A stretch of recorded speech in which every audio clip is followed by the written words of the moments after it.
구약의 바벨론 왕 느부갓네살이 어느 날 이 꿈을 꾸게 되었습니다. 이 꿈을 꿨는데 그 꿈으로 말미암아 마음이 번민하고 또 잠을 이루지 못했습니다. 그래서 느부갓네살 왕이 그 바벨론 제국의 그 지혜자들, 박수와 술객과 점장이와 이런 지혜자들에게 그 꿈과 꿈의 해석을 알려달라고 이렇게 요청을 하게 됩니다. 우리 2장 9절 말씀에 보면, 그 맨 밑에 보면, 이제 그 꿈을 내게 알게 하라. 예, 꿈을 알게 하는 것은 꿈의 내용을 알게 하라. 이렇게 말하는 거고, 그리하면 너희가 그 해석도 보일 줄을 내가 알리라. 예, 꿈의 느부갓네살 왕이 꿨던 그 꿈의 내용을 알게 하면 그 꿈을 해석할 수 있을 것도 내가 믿겠다라고 얘기를 하는 겁니다. 꿈의 내용을 알려주지 못한다면 꿈도 해석할 수 없다라고 이 느부갓네살 왕은 생각을 했습니다. 왜 그러냐면 꿈의 해석은 신이 하는 겁니다. 그래서 이 신이 이 지혜자들에게 꿈의 내용을 알려줄 때 그 지혜자들이 신이 알려주는 꿈의 그 해석, 꿈의 그 의미도 알 수 있다라고 느부갓네살은 생각했고, 그래서 바벨론 지혜자들에게 그것을 요청합니다. 그러니까 이 지혜자들은 꿈의 내용을 알려주면 꿈의 의미도 해석해 주겠다라고 얘기합니다. 그러면서 하는 말이 11절에 보면 왕께서 물으신 것은 어려운 일이라 육체와 함께 살지 아니하는 신들 외에는 왕 앞에 그것을 보일 자가 없나이다. 왕이 어떤 꿈을 꿨는지 꿈의 내용은 꿈꾼 사람만 알 수 있고, 두 번째는 그 사람으로 하여금 꿈을 꾸게 한 신들만 그 꿈의 내용을 알지, 사람이 어떻게 그 꿈을 꾸지도 않은 사람이 어떻게 꿈의 내용을 알 수 있느냐라고 얘기하면서 우리는 꿈의 내용은 알려줄 수 없다. 그거는 신들만이 할 수 있는 일이다. 이렇게 얘기하면서 자신의 그 한계를 스스로가 이렇게 말을 합니다. 그러니까 느부갓네살 왕이 진노합니다. 12절에 보면 진노하고 통분하여 바벨론의 모든 지혜자들을 죽이라고 이렇게 느부갓네살이 명령을 내립니다. 그래서 13절에 보면 왕의 명령이 내림에 지혜자들은 죽게 되었고 다니엘과 그 친구들도 죽이려고 찾았다. 다니엘의 세 명의 친구는 지금 바벨론 제국에게 멸망한 남유다 왕국의 사람들이거든요. 그러니까 식민지의 소년들인 겁니다. 근데 이들도 지금 바벨론의 지혜자들과 함께 느부갓네살 왕을 지금 모시고 섬기고 있는 신하 입장에 지금 있었습니다. 그래서 다니엘과 바벨론의 세 친구도 바벨론의 지혜자 그룹에 속하여서 바벨론 왕을 보좌하는 역할들을 하고 있었습니다. 그러니까 바벨론 지혜자들이 꿈의 내용을 알게 하지 못하고 꿈의 의미를 해석하지 못하기 때문에 느부갓네살 왕이 화가 났고 그래서 그 사람들 다 죽여버려라 이렇게 명령을 내리게 된 겁니다. 그러자 다니엘이 그 느부갓네살 왕의 명령을 받은 근위대장 아리옥에게 찾아와 가지고 왕의 명령이 어찌 그리 급하냐 15절에 보면 왕이 왜 이렇게 성급한 준엄하고 경솔하고 잔혹한 이런 명령을 내렸느냐 이렇게 물어봅니다. 그러니까 아리옥이 여차여차해서 왕이 이런 명령을 내렸다. 그래서 지금 내가 바빌론의 모든 지혜자들을 죽이려고 간다라고 이렇게 알려줍니다. 그러니까 다니엘이 그 아리옥에게 왕께 구하여 시간을 조금만 주시면 내가 왕의 그 꿈과 꿈의 의미를 해석해 주겠습니다. 라고 이렇게 요청합니다. 그리고 실제로 이제 시간이 주어지게 되고, 그래서 다니엘은 돌아와서 자기 그 새 친구에게 하나님께 우리 기도하자. 하나님이 우리를 불쌍히 여기사 바벨론 왕이 꾼 꿈의 내용과 그 의미를 우리에게 알려달라고 기도하자. 이렇게 해서 함께 기도합니다. 그때 하는 말이 하늘에 계신 하나님이 이 은밀한 일에 대하여 우리에게 알려주기를 구했다. 이렇게 얘기를 합니다. 자, 그래서 19절에 보면 이 은밀한 것이 밤의 환상으로 다니엘에게 나타나 보임에 다니엘이 하늘의 하나님을 찬송했다. 하나님께서 밤의 환상 중에 다니엘에게 바벨론 제국의 왕인 느부갓네살 왕이 꿨던 그 꿈의 내용도 알려주고 꿈의 의미도 다니엘에게 환상 중에 알려주게 됩니다. 그래서 다니엘이 하나님을 찬송을 하게 됩니다. 22절에 보면 그는 깊고 은밀한 것을 나타내시고 하나님 어떤 분이냐? 하늘의 하나님, 우리 조상들의 하나님, 과거에도 우리 조상들의 삶 속에 역사하셨던 그 하나님, 온 세상을 창조하시고 온 세상을 다스리는 그 하나님이 이 모든 은밀한 일, 이 비밀스러운 하나님의 계획을 알려주셨다. 그러면서 하나님을 찬양합니다. 그래서 24절에 보면 다니엘이 이 느부갓네살 왕에게 찾아갑니다. 그 찾아가서 아리옥에게 찾아가서 바빌론 왕에게 이 바빌론의 지혜자들을 죽이지 말라. 나를 왕의 앞으로 인도하면 내가 왕의 꿈과 해석을 알려주겠다.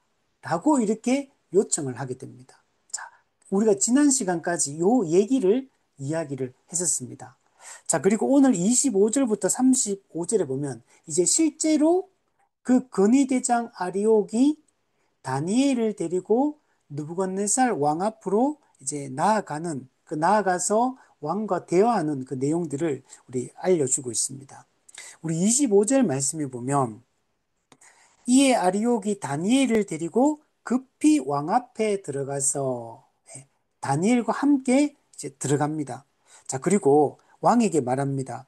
내가 사로잡혀 온 유다 자손 중에서 한 사람을 찾아내었나이다. 그가 그 해석을 왕께 알려드리리다.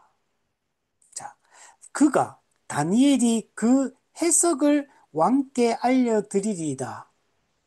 그럼 아리옥은 지금 다니엘이 이 꿈의 내용과 꿈의 의미를 해석해 준다는 것을 굳게 믿고 있다는 걸 볼 수가 있어요.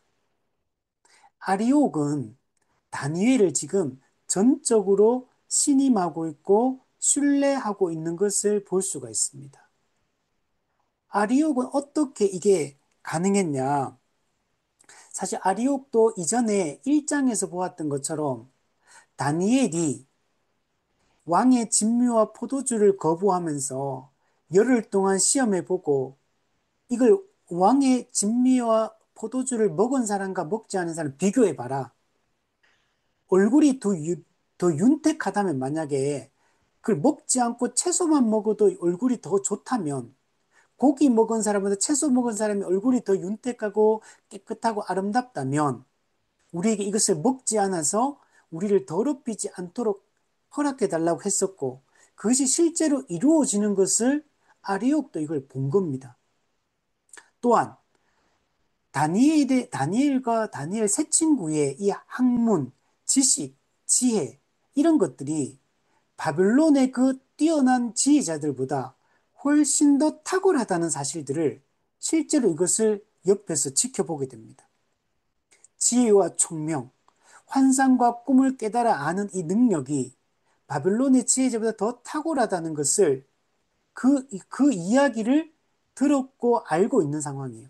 그런 와중에 아리옥에게 이 왕이 꿈을 꾼 이후에 찾아와서 하는 말들, 명철하고 슬기로운 말로 아리옥에게 이런 상황을 설명하고 또 하나님이 알려줄 거라는 이런 이야기를 하고 실제로 그것을 들었던 얘기들을 해주니까 아리옥이 이 다니엘을 전적으로 신뢰하고 다니엘이 그 꿈과 꿈의 의미를 해석해 줄 수 있다는 것을 확실하게 믿고 있다는 것을 볼 수가 있는 겁니다.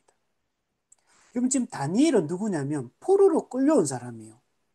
지금 바벨론은 제국이 대제국이고 다니엘은 작은 약소국의 식민지 그냥 소년에 불과하거든요.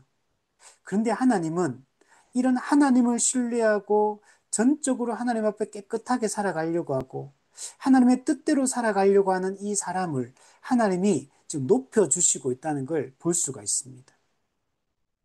자, 그래서 이제 26절에 보면 왕이 대답하여 벨드사살이라 이름한 다니엘에게 말합니다. 내가 꾼 꿈과 꿈의 내용과 그 해석을 네가 능히 내게 알게 하겠느냐? 이렇게 물어봅니다.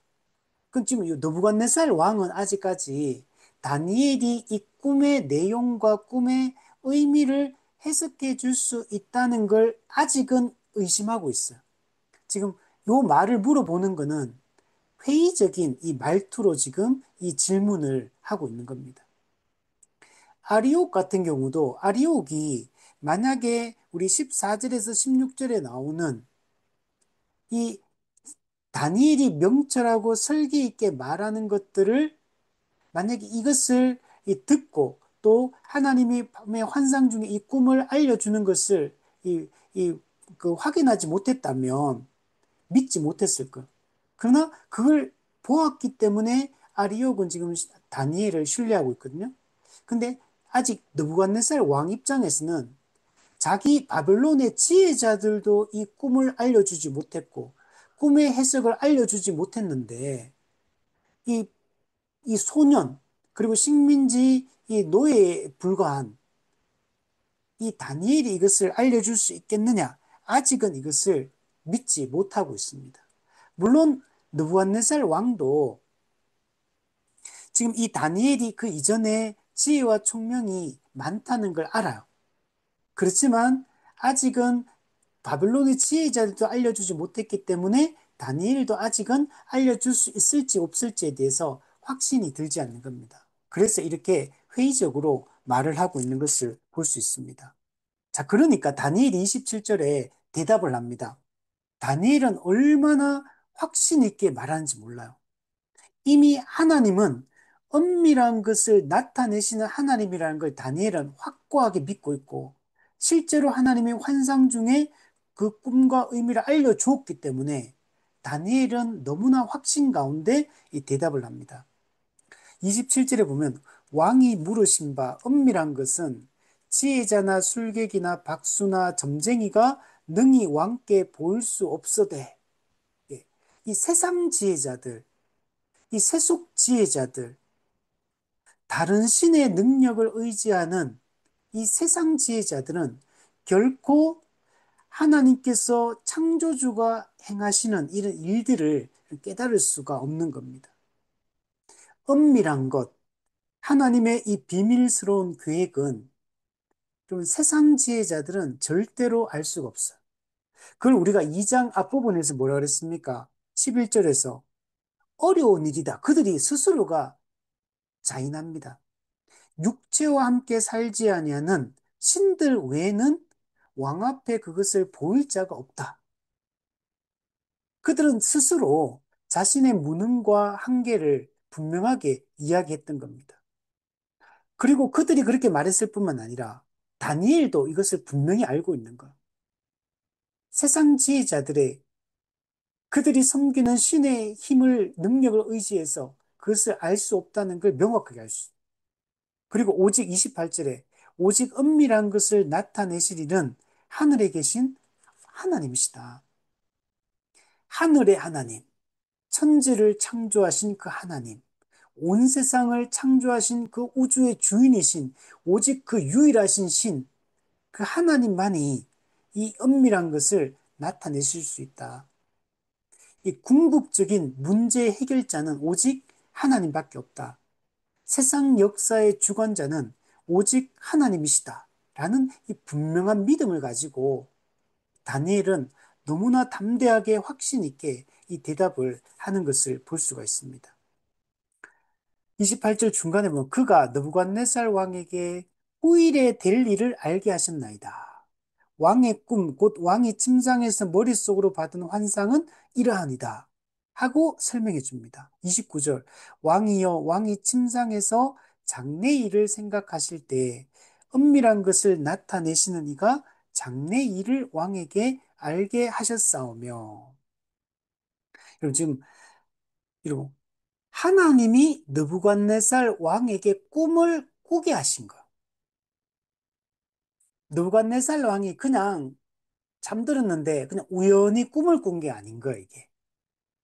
하나님이 느부갓네살 왕에게 후일에 될 일을 알게 하기 위하여 우리 29절 끝에 보면 장래 일을 왕에게 알게 하셨사오며.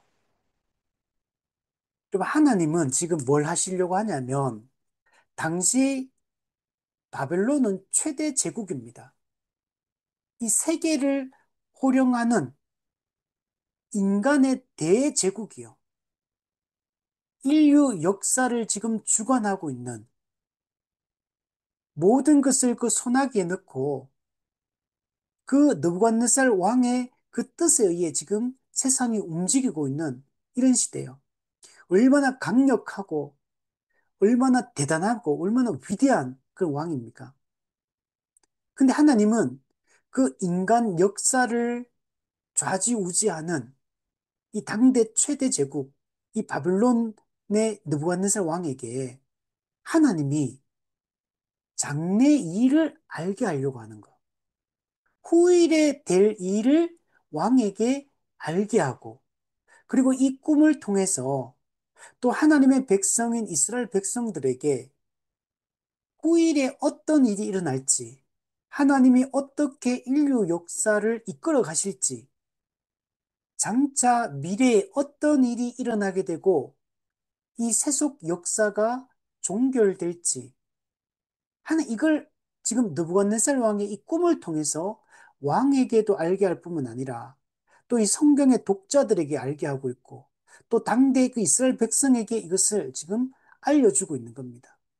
하나님이 어떤 일을 하실지를 지금 알려주고 있는 거고 그리고 이 모든 이 역사를 주관하시는 분이 누구인지를 명백하게 알려주고 있는 거예요. 하나님이 계획하신 뜻 가운데 모든 일들이 이루어질 것이며 하나님의 그 계획이 어떤 내용인지를 분명하게 알려주려고 하는 겁니다. 자, 이거는 여러분, 이건 결론적으로 얘기하면 장래에 될 일, 후일에 될 일은 어떤 거냐면 장차 오실 메시아를 통해서 이루어질 이 구속 역사가 어떻게 진행될 것인지에 대한 얘기를 하려고 하는 거예요.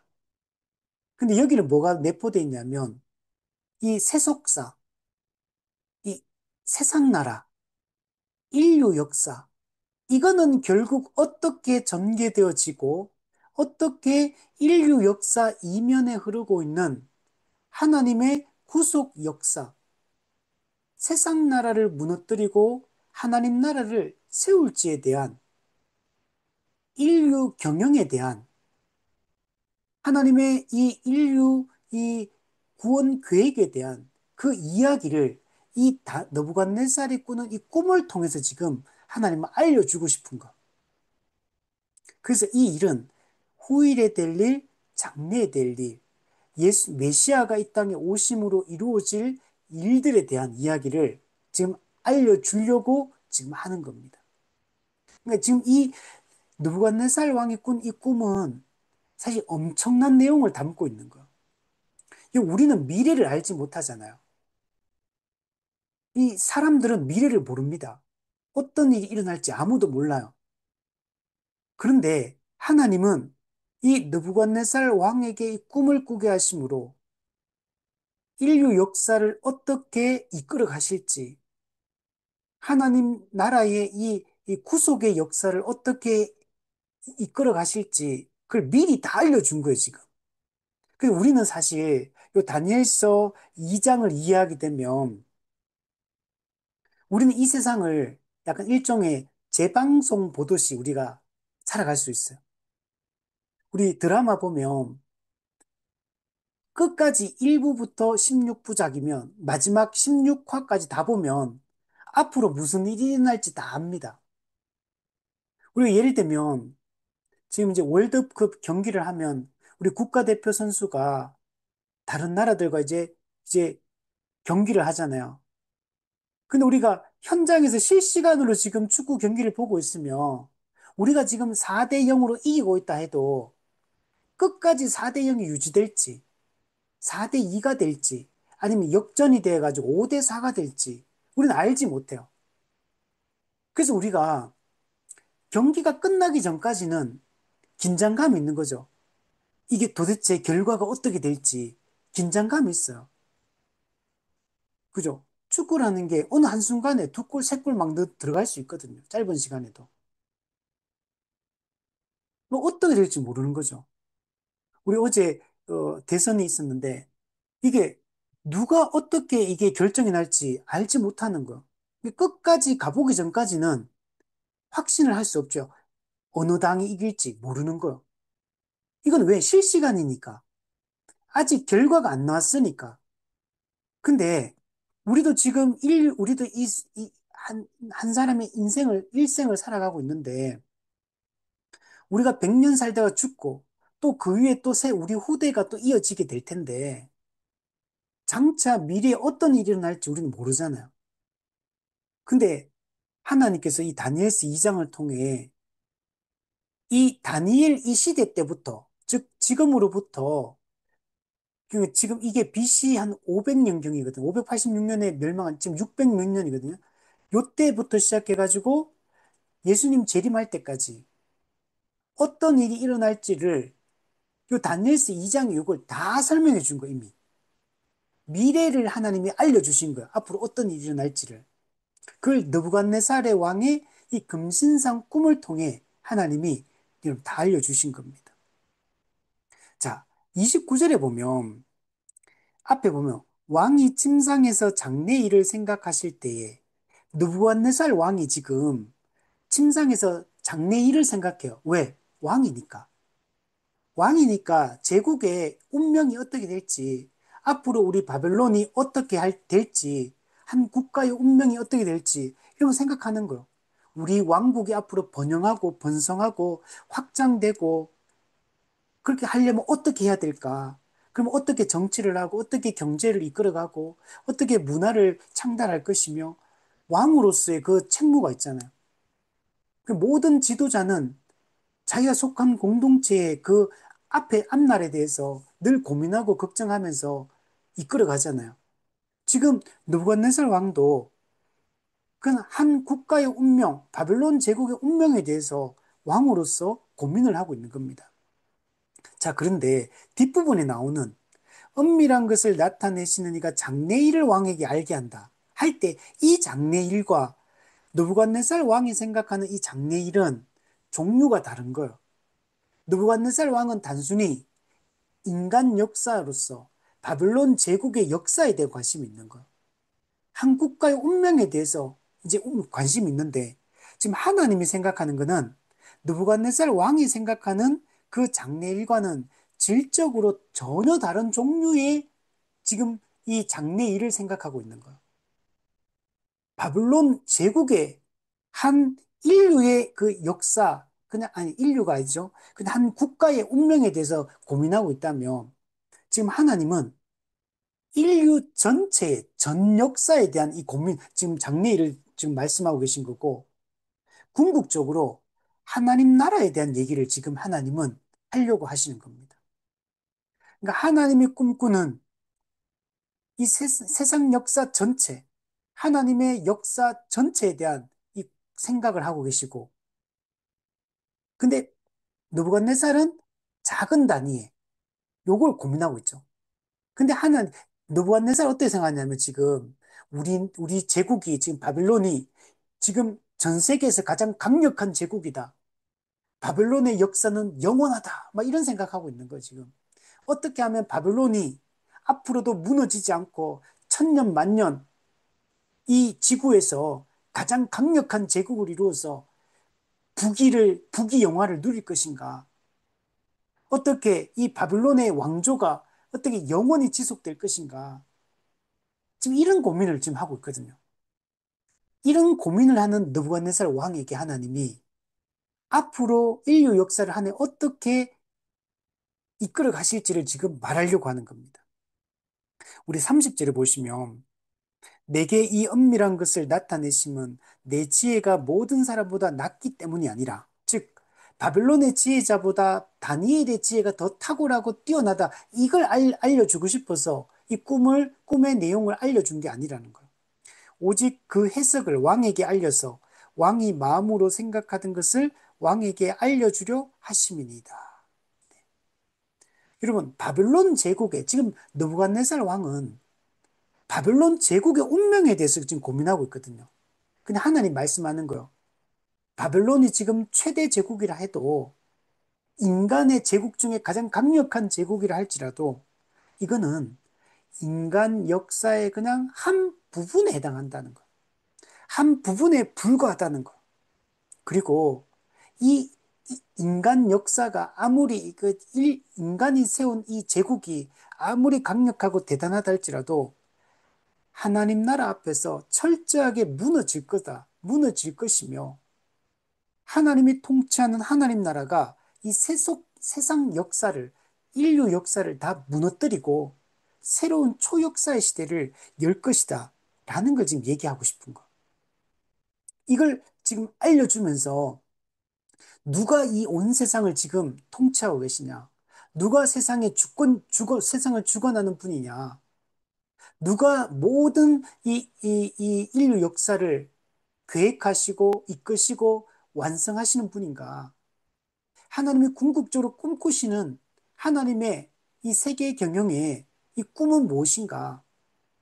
하나님이 천지를 창조하시고 인류 역사를 지속시키는 그 궁극적인 목적이 무엇인가? 하나 이걸 알려주고 싶고 하시고 이걸 선포하려고 지금 하시는 겁니다.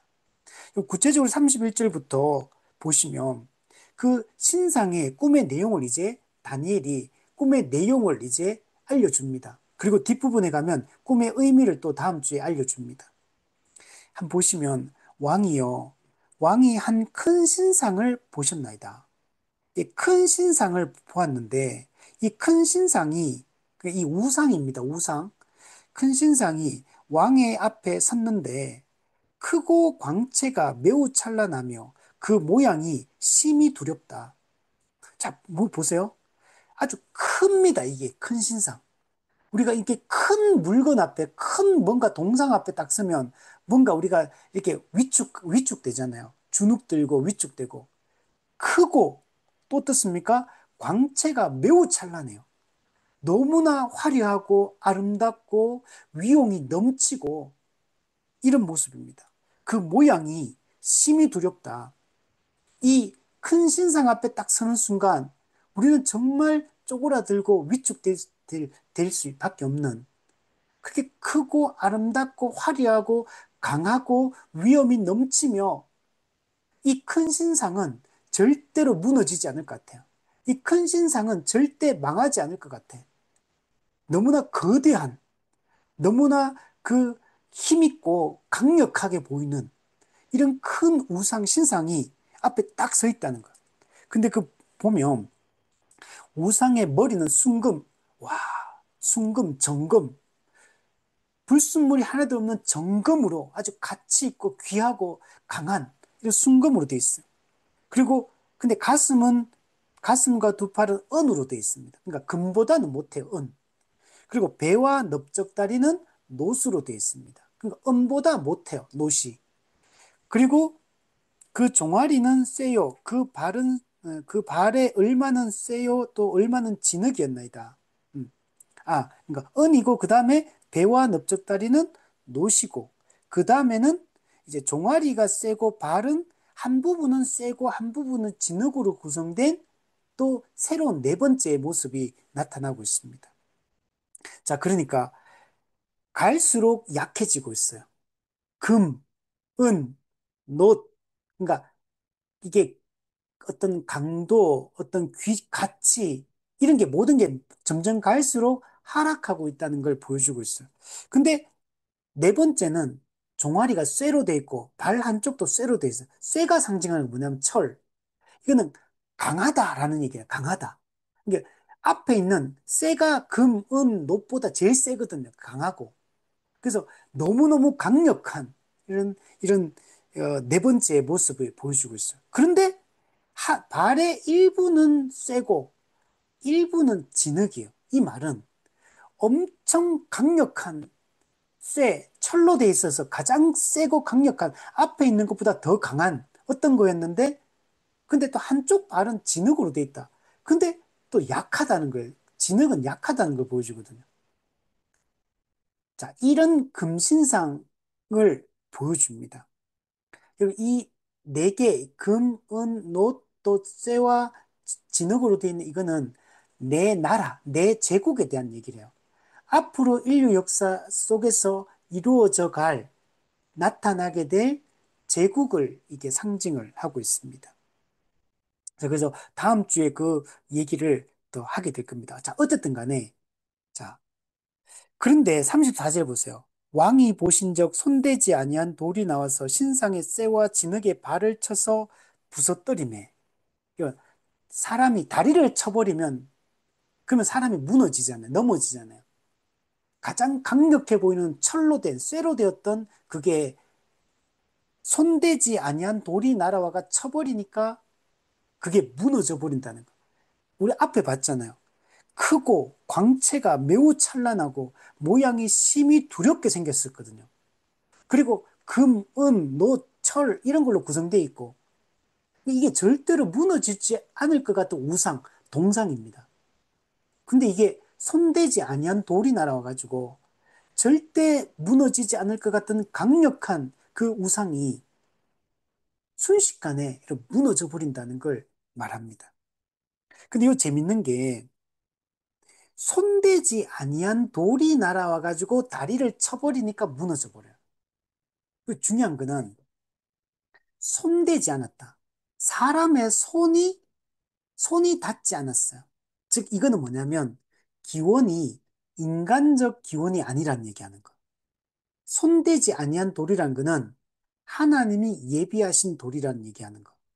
이거는 하나님으로부터 기원한 돌이라는 거. 신적 기원을 가지고 있는 돌이 날아와가지고 우리 앞에 있는 신상, 우상은 여러분 생긴 게 누구 모양입니까? 사람 모양이잖아요. 즉, 이거는 이 지금 앞에 있는 금, 은, 노, 철, 진흙으로 되어 있는 이거는 내 나라는 인간에 의해 세워진 사람의 나라, 세상 나라다라는 걸 얘기하는 거.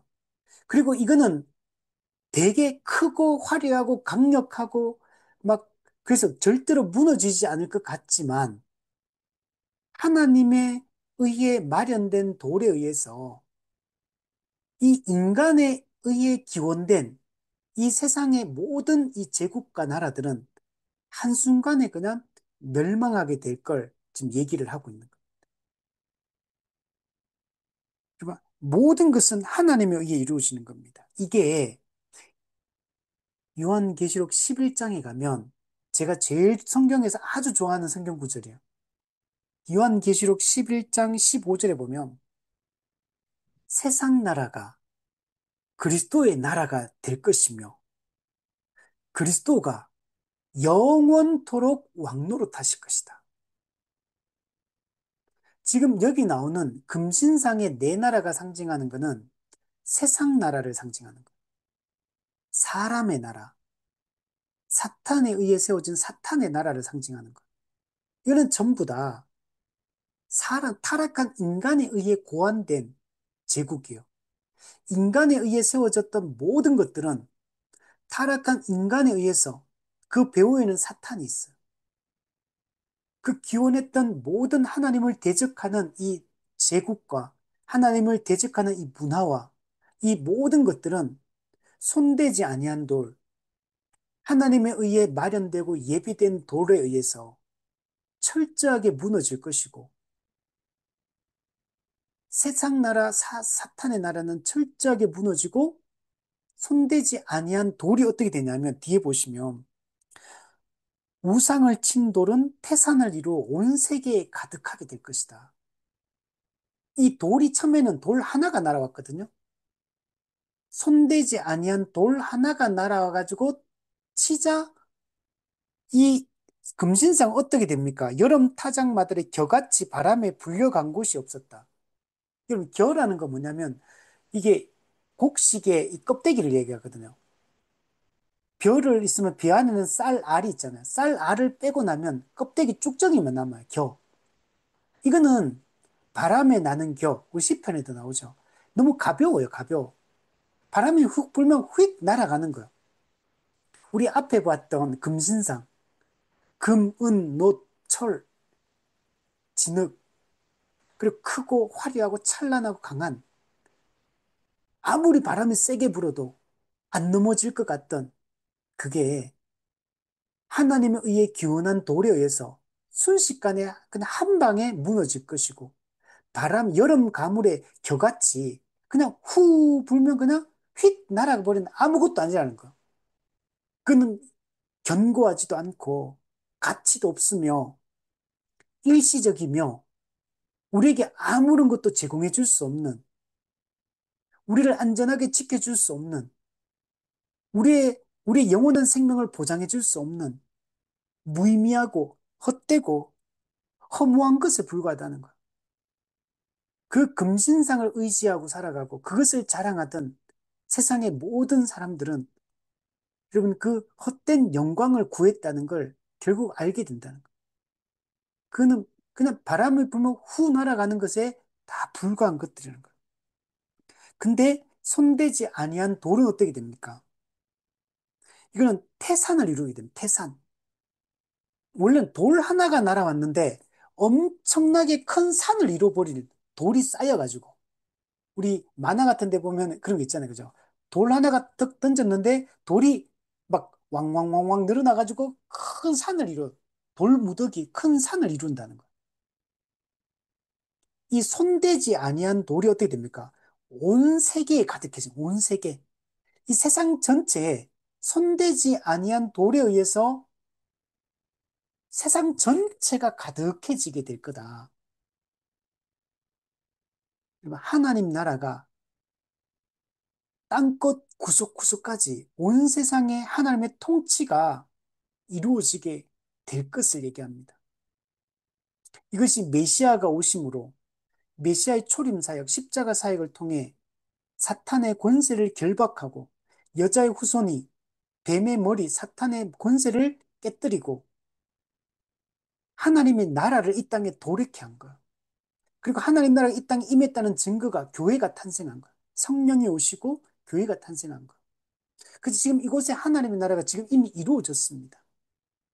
물론 아직 완성되진 않았어요.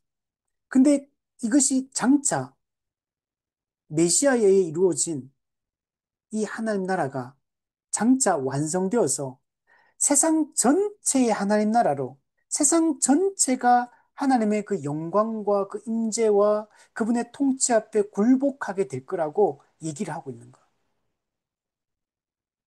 지금 세상 나라가 강하고 사탄의 권세가 온 세상을 장악하고 있는 것 같고 불의와 부조리가 판을 치고 하나님 믿는 자들은 점점 소수로 줄어들고 있고 하- 교회 다니는 사람도 배교하고 떠나고 믿지 않는 사람들 전도하기 어렵고 교회는 세상부터 모욕당하고 조롱당하고 있는 이 현실.